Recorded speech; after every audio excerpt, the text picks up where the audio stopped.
Regarding the best kind of available evidence or what we know works best, exercise, and in particular strengthening exercises around the hip and knee, are very effective for managing patellofemoral pain.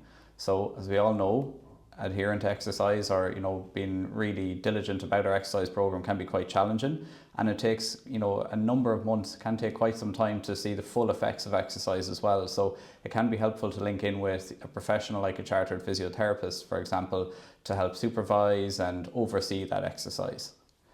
Other options then for managing or treating that patellofemoral pain include load management. And load management is an interesting one. So on one side we have maybe reducing some of those activities that have brought on our pain. So things like our squatting, our running, our going down hills or downstairs.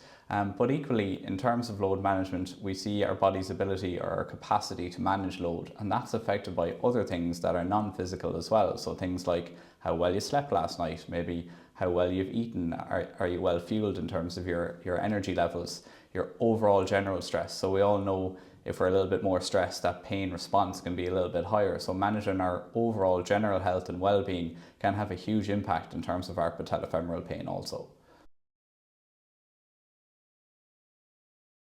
So while it is really important to challenge your pain a little bit and work through it, it is also really important not to spike our activity too much. So I think sometimes we can be at risk, and myself included, of being the all or nothing. So today I feel great, I'm going to go out and run 10k as fast as I can, and tomorrow I'm in loads of pain, so I'm not going to do anything at all. So it's trying to find that balance, that gradual increase in load and activity over time is really important, and that helps avoid those spikes in terms of our load, which also tend to coincide with those pain flares as well. So, and the tricky thing about patellofemoral pain is it's not always so easy to pinpoint that time where you went a little bit too high or did too much. It could be a couple of days later when your pain spikes. So just having the confidence that gradually doing it over time will improve things and help your overall pain management, I think, is important.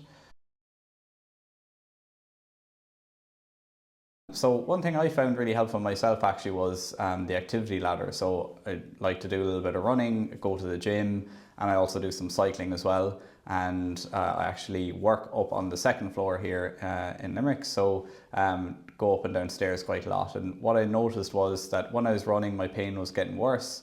I was starting to be sore, even the next day as I was sitting at my desk, and particularly when I was going up and down stairs. And it's quite nice or quite useful to know that there's certain activities that maybe will load your knee a little bit, but not quite as much as others. So generally running fast in particular tends to be one of the highest loads on our knees, whereas cycling is quite low load, and something that I maybe didn't realize at the time. And it gave me quite a lot of confidence then that I could hop back on the bike, do some exercise. I started to feel better, I was able to manage my pain a bit more. Then I could gradually start reintroducing a little bit more stairs into things, started jogging quite slowly, did walking first and a bit of hiking first, and then gradually built up my running over time.